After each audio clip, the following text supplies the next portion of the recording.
Okay, we're looking at the first year core textbook, and we'll mix exercise 7.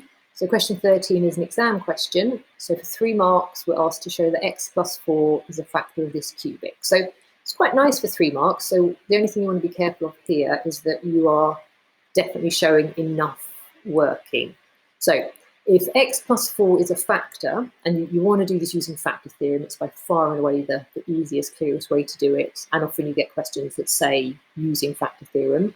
So if I substitute minus 4 into that cubic, or into f of x, I should get an answer of 0 out. So I've got to show that that does work. So it's x cubed minus 2 times x squared minus 19 times x plus 20. So minus 64 minus 32. I'm going to say that's plus 76, but I might just double check that. Plus 20. It's worth just sticking that into your calculator, making sure that it definitely does equal 0. Otherwise, you've just made a numerical slip somewhere to check. So that's the working, and then I just need to write a conclusion that I've shown that x plus 4 is a factor.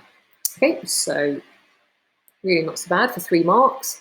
And then hence or otherwise find all the solutions. So, so x minus 4 is a solution, for sure. That might be the only solution. There might be up to 2 others.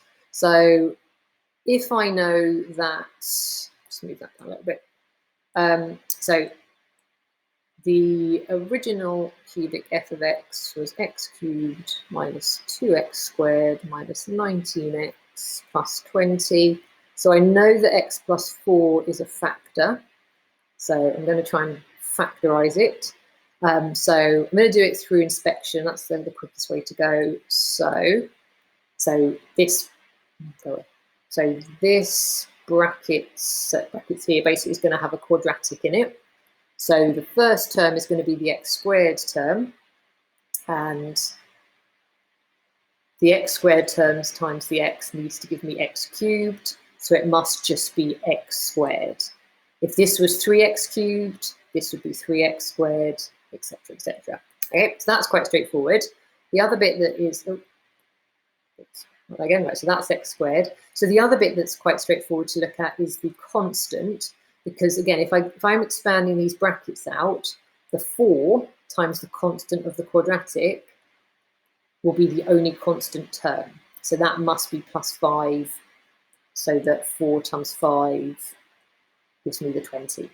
Okay. Let's try that 5 a little bit smaller. It's going to be huge for some reason. Okay, so the only bit I now need to find is the middle term of the quadratic. So to do that, I'm going to look at the minus 2x squared. So if I go back to the right-hand side and think about expanding those brackets out, I'm going to have 4 times x squared to give me 4x squared, and then x times this missing term, and they will be the only x squared terms. So together, they need to equal minus 2x squared. So the other missing one must be minus 6x squared. And if that's supposed to be minus 6x squared, that must be minus 6. So that x times minus 6 gives me the minus 6x squared. I can then just check that by looking at the minus 19x. So I haven't used the minus 19x at all. So now I can just use it as a check that that does all work. So again, if I go back to the right-hand side, if I was expanding these brackets out, the x terms will be 4 times minus 6x and x times 5. So together, they should give me minus 19x, which thank goodness they do. Okay, so that's by inspection. That is the quickest way. And then I just need to solve that quadratic. Before we do that though, just in case anyone is not sure about that method, we can use reverse grid method. So exactly the same steps, it's just laid out differently. So I'm dividing by x plus 4. If I think about that grid, that box there is going to contain the x squared term, so the x cubed term. They are going to be the x squared terms. they are both going to be the x terms, and that will be the constant. So the x cubed term is just x cubed, so that would need to be x squared, so that x squared times x gives me x cubed. If that's x squared times 4 is going to give me 4x squared. I need minus 2x squared, so that's going to be 4x squared plus minus 6x squared. For that to be minus 6x squared, it must be x times minus 6x.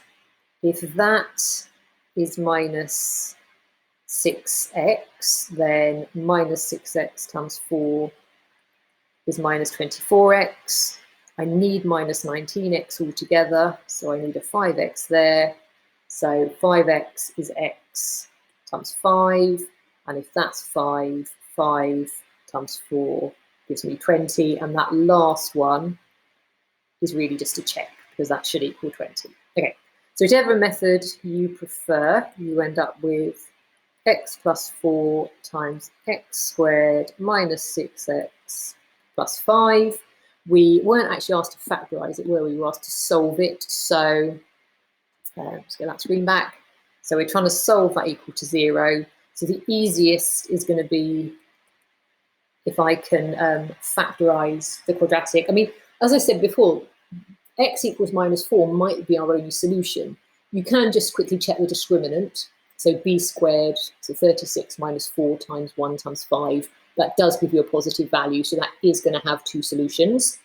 That doesn't necessarily mean it factorizes. It does, but if it doesn't factorize, that's fine. You just use the quadratic formula. But this does factorize to x minus 5, x minus 1. And then we just need to be careful. It asked us for the solutions. So we need to clearly write out the 3 solutions. And then just double check. Now I could have, just so we got this right, yeah. So another option would have been just to carry on using factor theorem. So if you prefer that, as long as you'd need to clearly show you're working, but basically we showed we used x minus 4 to start with. So I could have just carried on with factor theorem and just tried substituting in all the other possible factors. And then when you tried x is 5, you would also have got 0. And when you tried x is 1, you would also have got 0. And that would be absolutely fine. That would have worked, no problem.